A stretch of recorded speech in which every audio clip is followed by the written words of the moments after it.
Hi, my name is Jennifer Raymond, and I am the Dean of the Ph.D. program in Interdisciplinary Studies here at Union Institute and University. I am also a professor of public policy and coordinate the graduate certificate in women and gender studies. Later this month, we will be celebrating International Trans Day of Visibility, which is an annual event occurring on March 31st, which celebrates transgender people and also raises awareness of discrimination faced by transgender people. This seems like an excellent time for us to spend a few minutes talking about gender. So there's been a lot of conversation about gender and the changing language and gender identities in our society. I'd like to offer some clarification of what we mean when we talk about gender. One of the first things to remember is that gender is different than biological sex.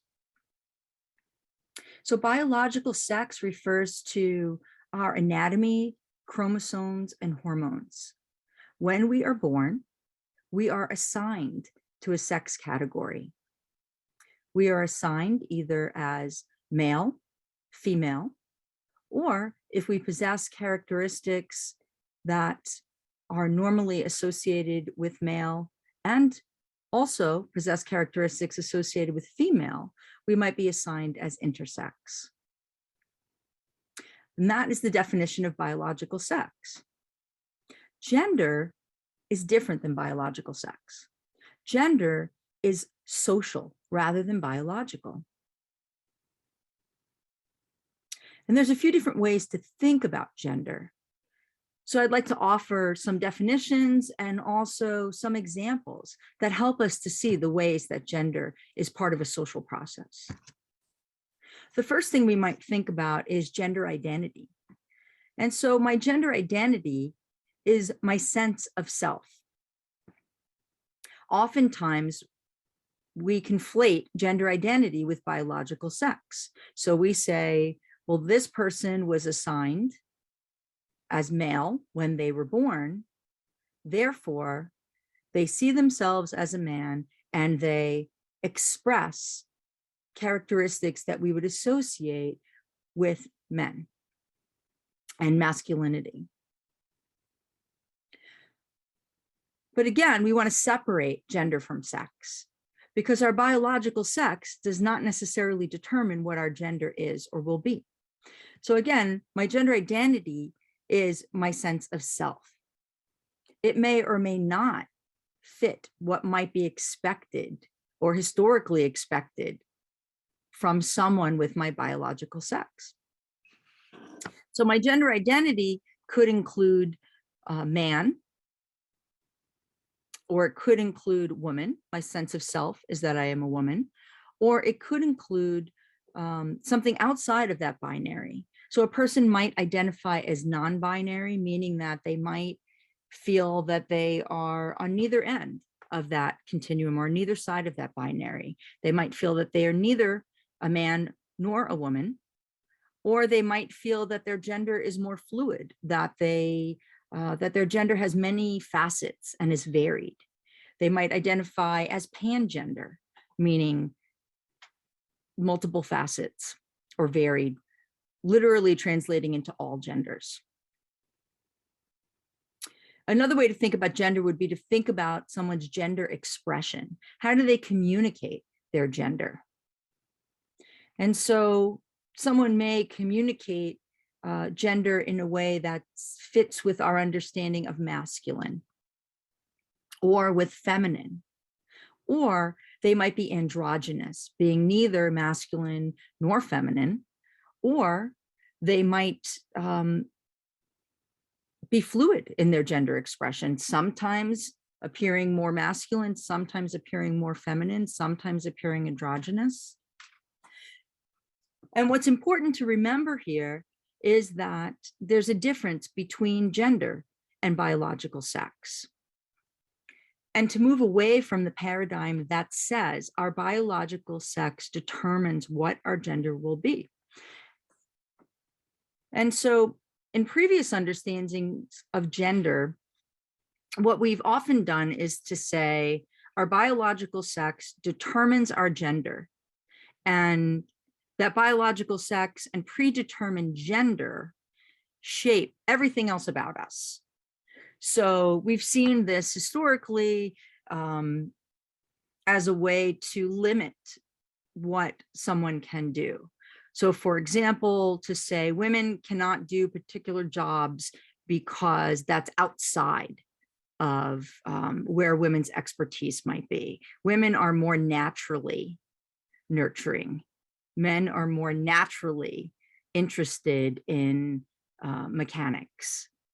These are examples where what we're doing there in that process is taking biological sex and drawing a direct line from biological sex to gender. And we want to move away from that, because for all of us, if we were to make a list of all of the stereotypical attributes about gender, and we probably know what some of those are, often they might be offensive to us, but we might think, things like stereotypes like women are obsessed with fashion and shopping, and men are all obsessed with sports and cars. If we were to make a list of all of those attributes and compare ourselves and the people we know to those attributes, there would be something that we don't match up with. There would be some place where we do not fit in that box. And that alone tells us that those things are not naturally predetermined, that there is so much variation in our understandings about gender. Another way to see this is to look across cultures. So we might see this in the form of clothing. What is traditional clothing in one gender for men might be in one country might be really different than what it is in another country. The expectations about certain roles and behaviors. Can two men who are friends hold hands? Even certain arts like ballet in some cultures is seen as very masculine, and in others might be seen as very feminine. What that allows us to do when we do that cross-cultural perspective, or when we look back across history to see how things have changed, is it helps to reveal that gender is indeed social, that we define and redefine and change and revise our ideas about gender. One of the issues that has emerged in recent years regarding gender is about language, in particular around pronoun use. But language about gender has always changed. We've used different terms throughout time, whether those terms were sir and madam, or Mr. and Miss and Mrs. or Ms., or more recently, for example, in the state of Massachusetts, you can use an X on your driver's license for your gender to indicate neither male nor female. So we see these changes happening throughout history, not just in the current day, but in previous times as well. So why does it matter? Well, language is important. Language communicates a message about whether we see the person, whether we respect the person, and whether we value their full selves in our environment, especially in education. So in our program, we give people the opportunity to indicate their gender, which means that whether through putting their gender pronouns on Zoom, for example, my gender pronouns are she, her, hers, or by using a sticker on a name tag, we let others know what their pronouns are. And by doing that, they're inviting other people to know them and to recognize them. So just as referring to someone by their name is a sign of respect, using a person's correct pronouns communicates that we are all welcome and valued here in this environment. So I encourage you to encourage people in your lives, in your workspaces, in your classrooms, to let others know their pronouns. And when someone does, to respect those pronouns, to use those pronouns as a way of communicating back. All are welcome here, and we value you and exactly who you are in this space. As I mentioned, we are approaching the Transgender Day of Visibility,